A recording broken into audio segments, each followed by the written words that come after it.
Cement. तो इसके बारे में पहले एक दो पॉइंट लिख लेंगे सीमेंट के बारे में।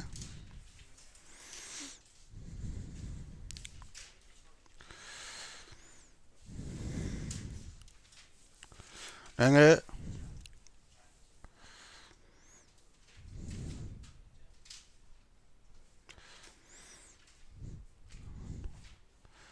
पहले पॉइंट लिखेंगे cement was first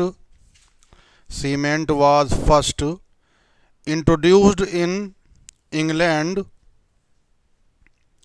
cement was first introduced in England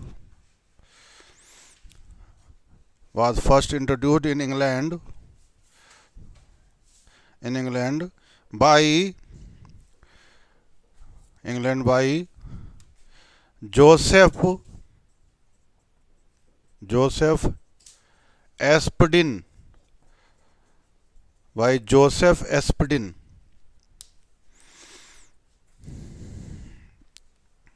Joseph Aspdin ने सबसे पहले इंग्लैंड में सीमेंट को इंट्रोड्यूस किया था।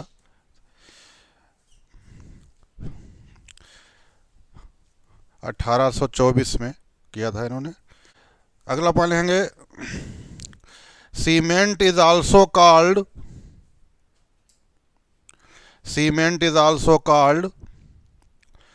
Portland cement.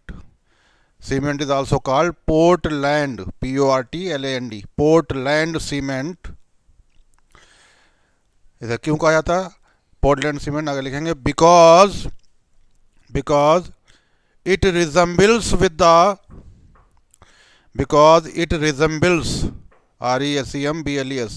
resembles with the natural limestone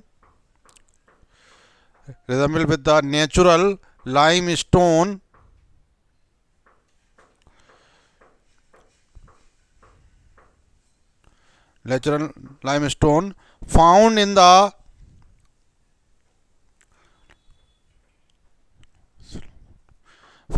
isle of Portland, ISLE, islet होगा जाकर, आइसलेट ऑफ पोर्टलैंड, इंग्लैंड। फिर कहने का मतलब यह है कि इसे पोर्टलैंड सीमेंट क्यों कहते हैं? क्योंकि ये इसको बिल्कुल रिजम्बल मतलब उसके जैसा, रिजम्बल मतलब एक जैसा, उसके जैसा ये उतना ही हार्ड होता है, उतना ही कठोर होता है जितना कि इंग्लैंड में पाए जाने वाला एक पत्थर है पोर्टलैंड पत्थर है, उसके जैसा ये होता है, मजबूत होता है। इसलिए इसका नाम रखा गया Portland cement.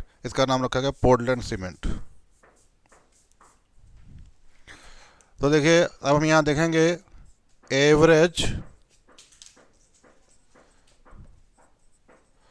Composition of Portland cement. Average composition of Portland cement का एवरेज कंपोजिशन देखेंगे तो इसमें जो कैल्शियम ऑक्साइड होता है ये सबसे ज़्यादा होता है, 50 to 60%, 50 से 60% कैल्शियम ऑक्साइड होता है इसके अंदर। फिर दूसरे नंबर पर इसमें क्या होता है?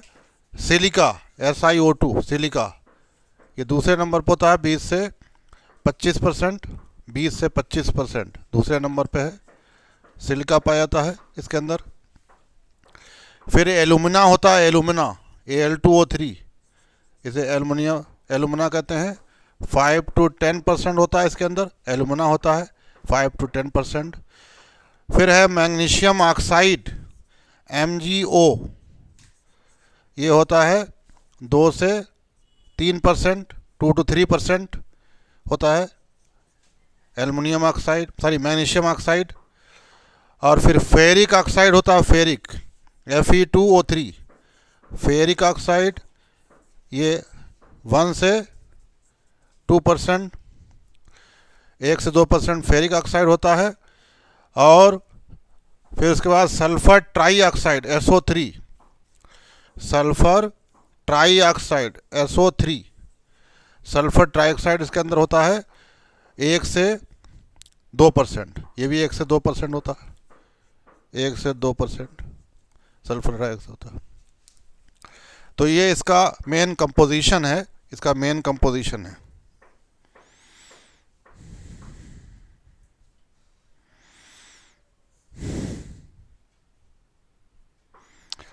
अब एक दो पॉइंट और लिखेंगे इसमें, इस कंपोजिशन में लिखेंगे।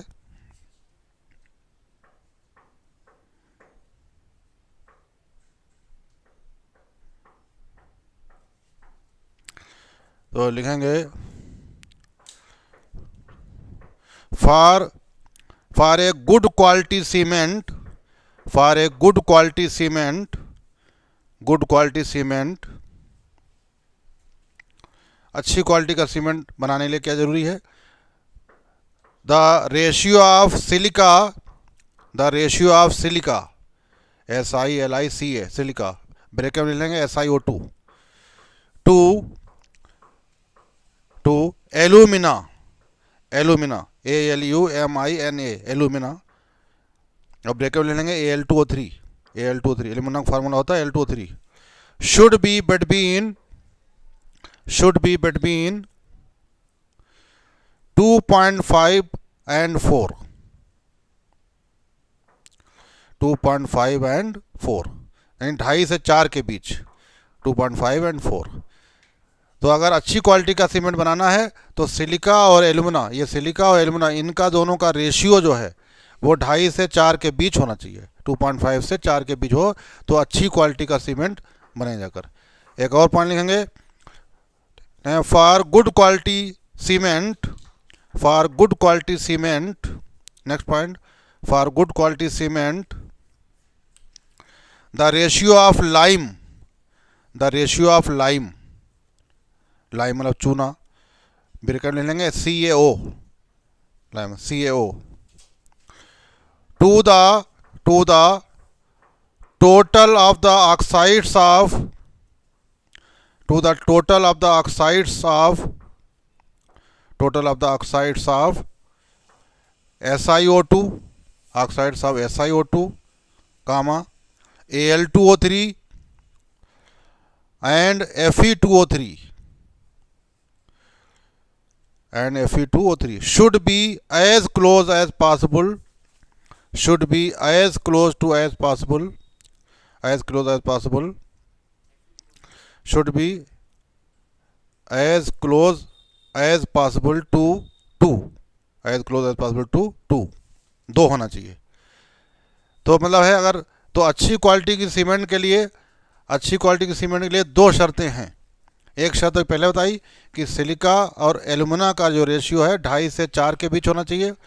दूसरी शर्त यह है कि जो चूना है, कैल्शियम ऑक्साइड, जिसे क्विक लाइम कहते हैं, बिना बुझा चूना, इसका ये ले लीजिए। अब बाकी सब ऑक्साइड बचे हुए, ये और टोटल बाकी ऑक्साइड, ये 4 है, ये इसका और इन चारों को मिलाकर जो रेशियो है वो कितना होना, किसके करीब होना चाहिए? 2। इन दोनों का रेशियो जो है 2 के करीब होना चाहिए, 2 के करीब होना चाहिए। तो अगर ये कंडीशन फॉलो हो रही है तो समझ लो सीमेंट जो है वो अच्छी क्वालिटी का हो जाकर, सीमेंट अच्छी क्वालिटी का हो जाकर। अब है डालेंगे raw materials for cement, raw materials for cement. Cement के लिए रॉ मटेरियल क्या है? कच्चे पदार्थ, रॉ मटेरियल जिसे कहते हैं कच्चे पदार्थ।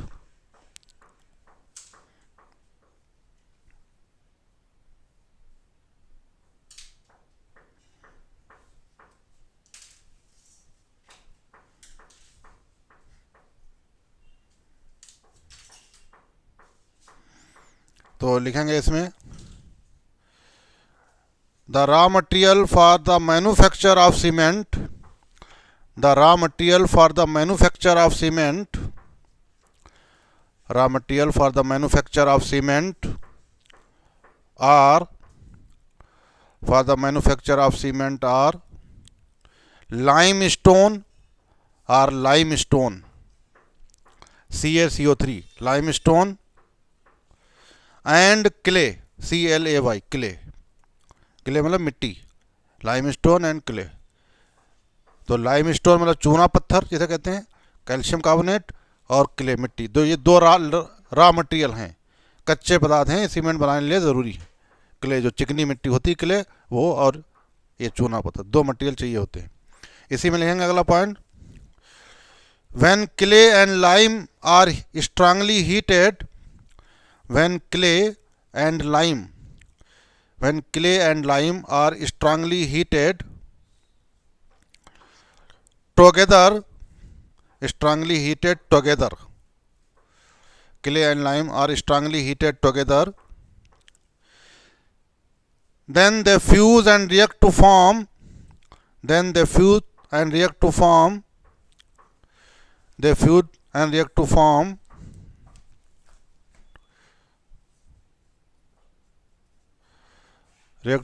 cement clinker, react to form cement clinker, cement clinker, cement clinker मतलब सीमेंट के टुकड़े बन जाते हैं जब जब जो है लाइम स्टोन मतलब चूना पत्थर CaCO3 और चिकनी मिट्टी क्ले, इनको मिक्स करके बहुत हाई टेम्परेचर पर गर्म किया जाता है तो ये छोटे छोटे टुकड़ों के फॉर्म में बन जाता है, जिसे कहते हैं सीमेंट क्लिंकर कहते हैं।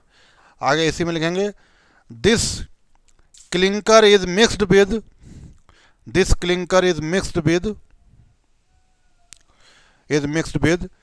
2 to 3%, मिक्स्ड विद 2 to 3%, 2 से 3%, by weight of gypsum, gypsum का कल फार्मूला आपने बताया था CaSO4.2H2O, gypsum CaSO4.2H2O, to form cement, to form cement, to form cement, to form cement।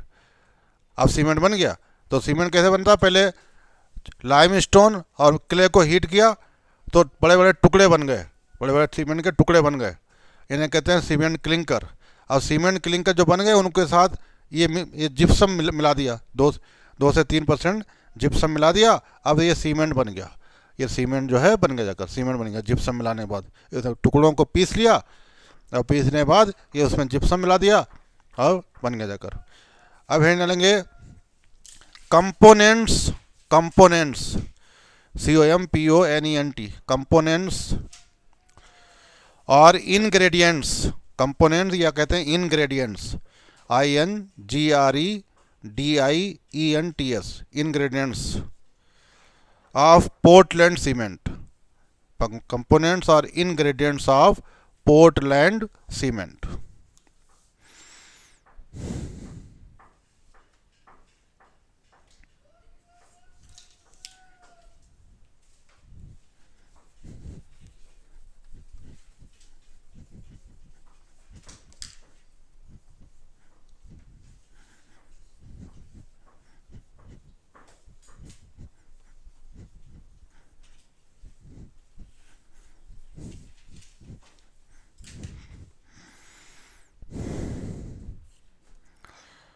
तो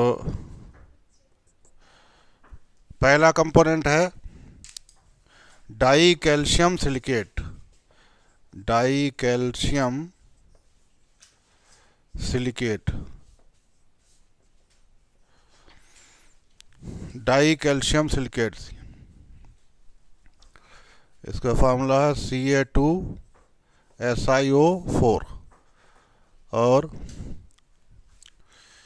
ये कितने परसेंट होता है, 26% Ca2SiO4।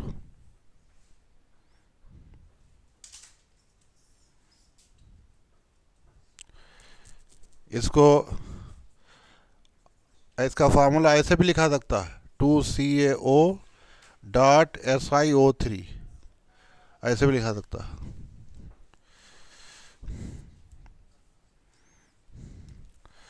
फिर दूसरा है try calcium try calcium silicate, try calcium silicate, Ca3SiO5, Ca3SiO5, ये कितने परसेंट होता है, कितने परसेंट, 51%, 51%। इसका देखिए फार्मूला ऐसा भी हो सकता है लिखा मिल जाए, Ca3CaO और SiO3, नहीं ऊपर वाले में देखिए SiO2 होगा, सॉरी, 4 का ऑक्सीजन है तो 2 तो ये हो गया, 2 ये, यहाँ भी SiO2 होगा, SiO2।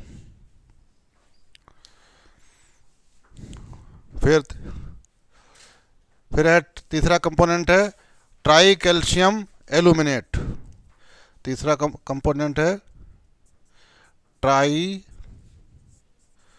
कैल्शियम एल्यूमिनेट,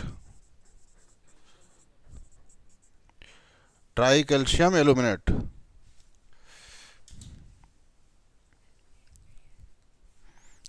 तो Ca3Al2O6, Ca3Al2O6, ये 11% होगा।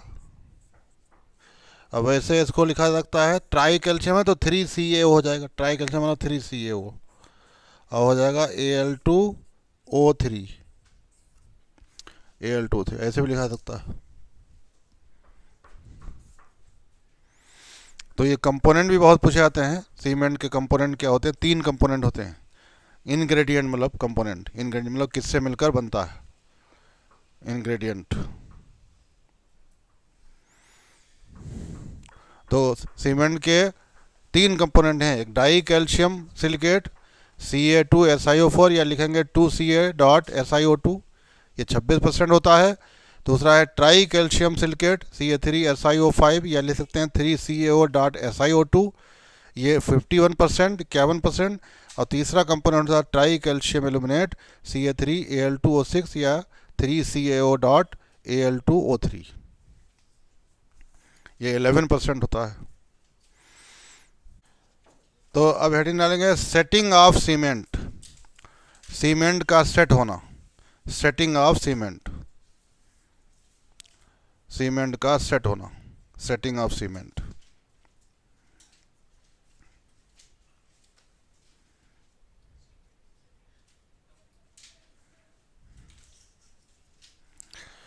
तो सीमेंट में पानी मिला देते हैं तो सीमेंट जो होता है धीरे धीरे क्या हो जाता है, हार्ड मास में बदल जाता है। इसी को कहते हैं सीमेंट का सेट होना, इसे सीमेंट का सेट होना कहते हैं। तो लिखेंगे इसमें, when cement is mixed with water, when cement is mixed with water, mixed with water, then setting of cement take place, then setting of cement take place, setting of cement take place to give a hard mass, setting of cement take place to give a hard mass, to give a hard mass.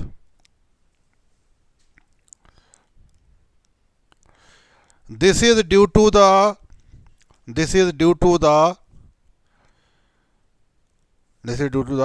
hydration of the molecules of the hydration of the molecules of the this is due to the hydration of the molecules of the constituents, molecules of the constituents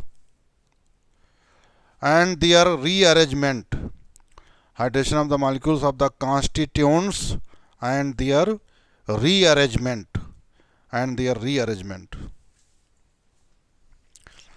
तो cement में पानी मिला देते हैं तो ये hard mass बदल जाता है, इसे कहते हैं सेटिंग ऑफ सीमेंट। ये क्यों होता है, जो अगले जो सेंटेंस लिखा है ये बड़ा इंपॉर्टेंट है, ये कि ये सेट सीमेंट कैसे सेट होता है। तो लिखा this is due to the hydration, ये जो कंपोनेंट हैं इनका हाइड्रेशन होता है, जो कंपोनेंट हैं कॉन्स्टिट्यूएंट मतलब अवयव कंपोनेंट, इनका हाइड्रेशन होने की वजह से और इनका हाइड्रेशन होने के बाद इनका दोबारा से रीअरेंजमेंट होता है, फिर से अरेंज होते हैं, और उसकी वजह से ये हार्ड मास में बदल जाता है। तो ये सेंटेंस याद रखेंगे, बहुत इंपॉर्टेंट। कैसे सीमेंट का सेट होना किसकी वजह से? Hydration of molecules of the constituents and their rearrangement, उनके मॉलिक्यूल के हाइड्रेशन से, उनके जो है रीअरेंजमेंट से होता है। अब दूसरा एक पॉइंट ये भी पूछा जाता है बहुत, कि सीमेंट में जिप्सम जैसे अभी मैंने मिलाया था 2 से 3% जिप्सम मिलाया था, तो क्यों मिलाया जाता है? जिप्सम मिलाने का क्या मकसद है? तो जिप्सम मिलाने का मकसद ये है कि सीमेंट की सेटिंग की जो रेट है, सेट होने की जो दर है, उसको स्लो करना, स्लो कर देना।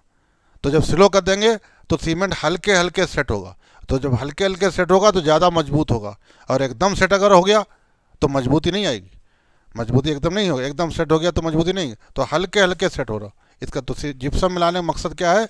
कि सीमेंट के सेटिंग की रेट को रिड्यूस करना, ताकि सीमेंट ज़्यादा मजबूत हो जाए, ज़्यादा मजबूत हो जाए। तो लिखेंगे अगला point,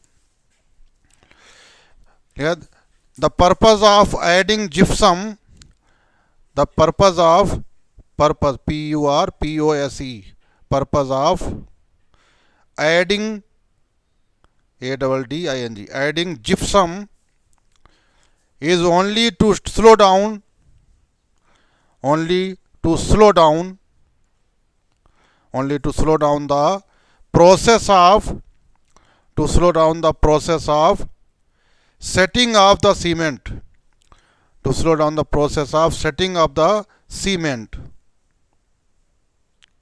setting of the cement, so that it gets, so that it gets, it gets,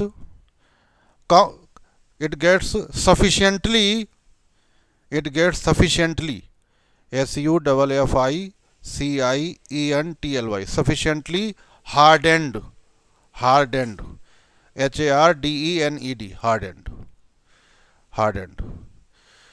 तो जिप्सम मिलाने का मकसद क्या है? कि सीमेंट की सेटिंग की जो प्रोसेस है उसको स्लो डाउन करना, ताकि ये काफ़ी ज़्यादा हार्ड हो जाए, मजबूत हो जाए, ये हो जाएगा। अब इसके बाद है यूजेज ऑफ सीमेंट, कहेंगे usage of cement.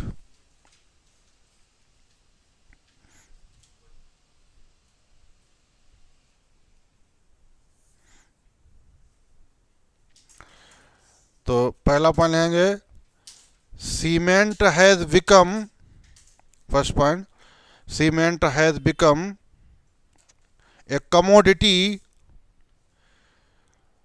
commodity, COMMODITY, commodity of national necessity,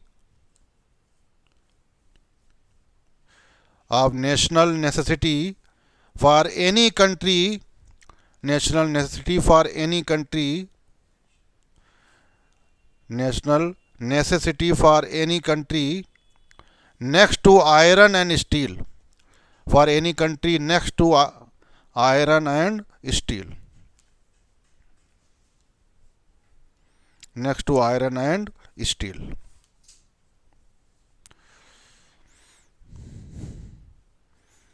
तो ये किसी भी आयरन और स्टील के बाद, लोहे और स्टील के बाद किसी भी कंट्री की सबसे बड़ी ज़रूरत जो है वो सीमेंट। अगर सीमेंट ना हो, लोहा ना हो, स्टील ना हो, तो क्या आप अंदाज़ा लगा सकते हैं क्या होगा जाकर, है? अगला पॉइंट लेंगे, it is used, it is used in concrete, it is used in concrete, CONCRETE, concrete, and reinforced concrete, and reinforced, REINFORCED, REINFORCED, reinforced concrete,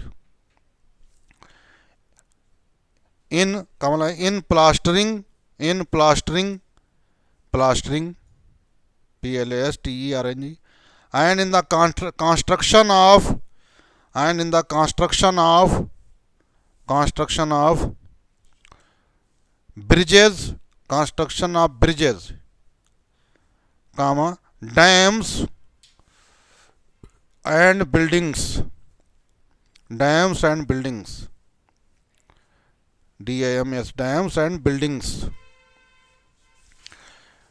तो ये इसका इस्तेमाल कंक्रीट, कंक्रीट समझते हैं क्या होता है? कंक्रीट मतलब बजरी, मोरंग और सीमेंट का मिक्सचर है, कंक्रीट कहलाता है। और फिर रेनफोर्स कंक्रीट क्या हो जाएगी, बजरी मोरंग और सरियों का जाल मिलाते हैं उसमें, लोहे की सरियों का जाल, तो फिर वो कहलाता है रेनफोर्स, मतलब प्रबलित और मजबूत है। बजरी मोरंग और फिर सरियों के जाल के अंदर मिला दें तो वो कहलाता है रेनफोर्स कंक्रीट। और केवल कंक्रीट में जो है सरियों का जाल नहीं होगा, लोहे की जो है जाल नहीं होगा, वो केवल कंक्रीट हो जाएगा। बजरी मोरंग और सीमेंट का मिक्सचर वो कंक्रीट कहलाता है। और अगर उसके अंदर सरियों का जाल हो जाए तो फिर वो रेनफोर्स और ज़्यादा मजबूत, रेनफोर्स मतलब होता है, इसे हिंदी में कहते हैं प्रबलित, मजबूत, स्ट्रांग और हो जाएगा कर इधर। तो इन सब चीज़ों में इसका इस्तेमाल किया जाकर है। अब हेड डालेंगे biological importance of magnesium and calcium. Biological importance of magnesium and calcium. Biological importance of magnesium and calcium.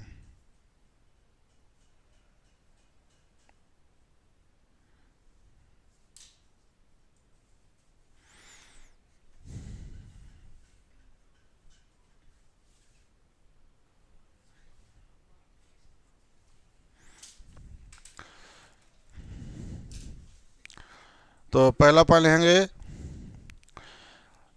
N adult body, first point लिखेंगे, an adult body contains, an adult body contains about 25 gram of magnesium mg, 25 gram of magnesium mg and 1200 gram of calcium, हाँ 1200 gram of calcium compared with only 5 gram of iron, 5 gram of iron and 0.06 gram of copper, and 0.06 gram of copper, 5 gram of iron and 0.06 gram of copper. तो adult body के अंदर 25 ग्राम magnesium होता है और 1200 ग्राम calcium होता है। अगर उसकी कंपेयर करें हम आयरन तो 5 ही ग्राम होता है बॉडी के अंदर, और कॉपर तो और भी कम होता है, 0.06 ग्राम कॉपर होता है जितनी रिक्वायरमेंट है। कैल्शियम की जितनी ज़्यादा रिक्वायरमेंट है बॉडी के लिए, कैल्शियम हमारी हड्डियों में होता है, हड्डियों में main calcium phosphate main component है कैल्शियम अगर कमी हो जाए तो हड्डियां कमज़ोर हो जाती। इसके अलावा कैल्शियम जो होता है मसल कॉन्ट्रैक्शन जो होता है, जो मसल कॉन्ट्रैक्शन पेशी का संकुचन होता है, मसल कॉन्ट्रैक्शन में भी कैल्शियम की जरूरत पड़ती है। इसके अलावा ब्लड क्लॉटिंग में भी कैल्शियम की जरूरत पड़ती है। इसके अलावा नर्व इम्पल्स ट्रांसमिशन होता है, नर्व इम्पल्स का जो ट्रांसमिशन होता है, जैसे हमने यहाँ टच किया तो हमें पता चल गया, तो ये नर्व इम्पल्स गया फ़ौरन है, इसके ट्रांसमिशन में भी कैल्शियम की जरूरत पड़ती है। तो इसलिए कैल्शियम बहुत इंपॉर्टेंट है, तो कैल्शियम लेते रहना चाहिए। अगला पॉइंट लिखेंगे, the daily requirement in the human body, the daily requirement in the human body has been, daily requirement in the human body has been estimated to, हाँ human body has been estimated to be, has been estimated to be 200 to 300 milligram, has been estimated to be 200 to 300 milligram, 200 से 300 milligram. ये daily requirement है इनकी calcium और magnesium की, इतना रोज़ाना लेना है, डेली लेना इतना है।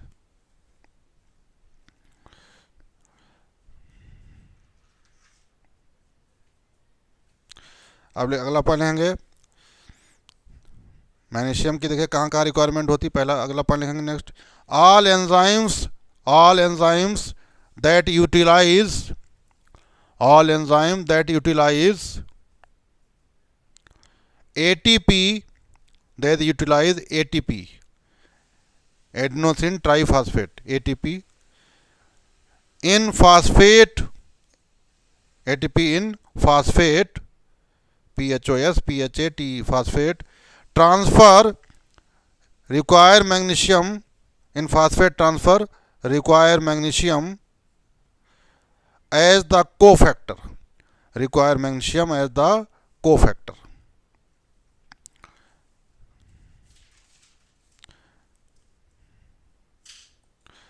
Require the cofactor.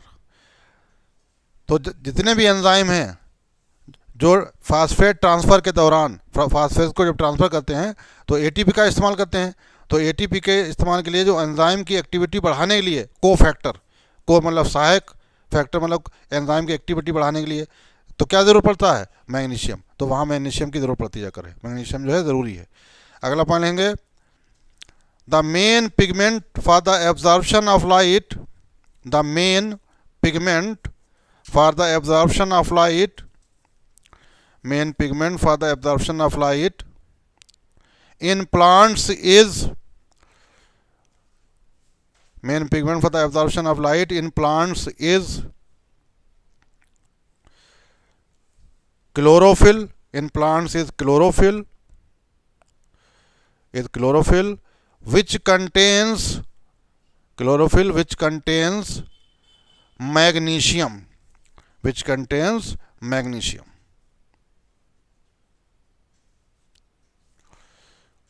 which contain magnesium. तो प्लांट जो है लाइट एब्जॉर्ब करते हैं, लाइट एब्जॉर्ब करने के लिए मेन पिगमेंट क्या होता है? क्लोरोफिल। भाई क्लोरोफिल ही तो लाइट एब्जॉर्ब करता है। तो लाइट क्लोरोफिल के अंदर कौन सा एलिमेंट होता है? मैग्नीशियम। मैग्नीशियम जो है क्लोरोफिल के अंदर होता है मेन। तो एक बार सवाल पूछा गया कि अगर पत्ती को जो है जला दिया जाए, राख बना दी जाए, तो उसके अंदर कौन सा एलिमेंट मिलेगा जाकर? तो मैग्नीशियम मिलेगा उसकी राख के अंदर, पत्ती, क्योंकि क्लोरोफिल उसके अंदर होता जाकर। अगला पॉइंट लेंगे, about 99% of body calcium is, 99% of body calcium is present in, about 99% of body calcium is present in bones and teeth, present in bones and teeth. तो 99% बॉडी का जो कैल्शियम है वो कहाँ मौजूद होता है? हड्डियों के अंदर और दांतों के अंदर। हड्डियों के अंदर, दांतों के अंदर। जो हमारा दांत का जो सामने पार्ट दिखता है ये कहलाता है इनेमल। और ये हमने लिखाया भी था आपको पीछे कि ये बॉडी का सबसे हार्डेस्ट पार्ट है, सबसे कठोर भाग जो है बॉडी का ये है, दांत है। ये जो इनेमल जैसा कहते हैं, दांत का पार्ट सबसे। अगला पॉइंट लेंगे, calcium also plays, calcium also plays important roles in, also plays important roles in neuromuscular function, in neuromuscular function, comma, interneuronal transmission, interneuronal transmission, interneuronal transmission. Breakup ले लेंगे नर्व इम्पल्स ट्रांसमिशन, ब्रेकअप ले लेंगे nerve impulse transmission, nerve impulse transmission. काम ले हैं cell membrane integrity, cell membrane integrity, cell membrane integrity and blood coagulation, and blood coagulation।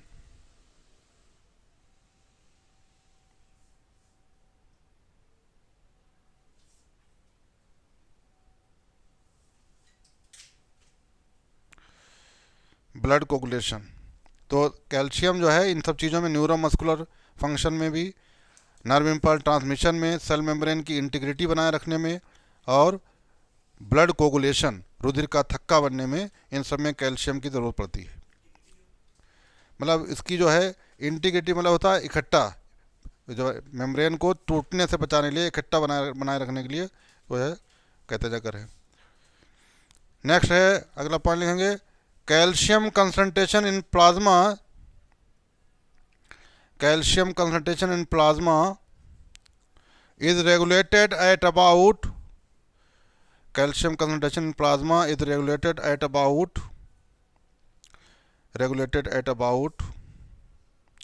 100 milligram per liter, regulated at about 100 gram,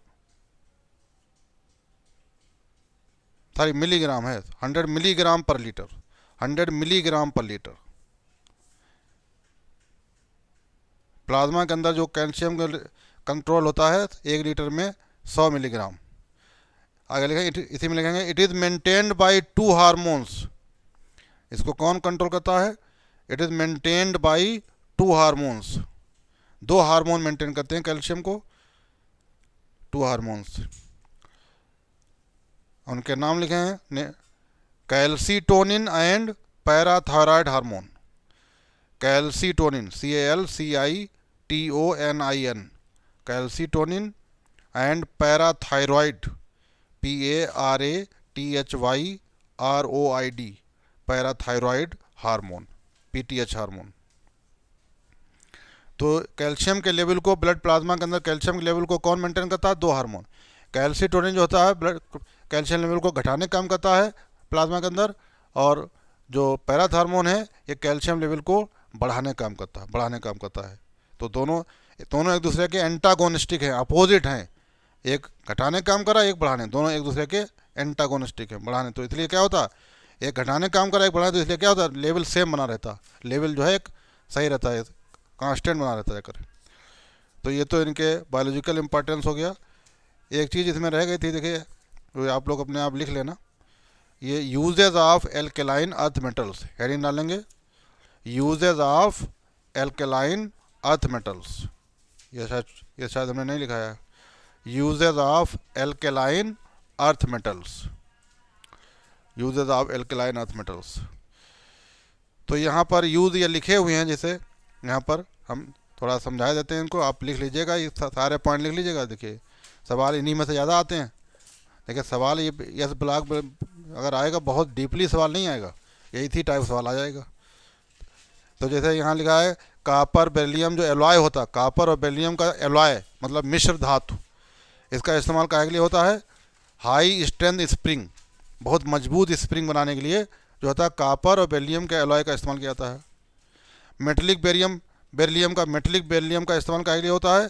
x ray tube बनाने के लिए, x ray की जो tube होती है, नली होती है, उसको बनाने के लिए किया जाता है।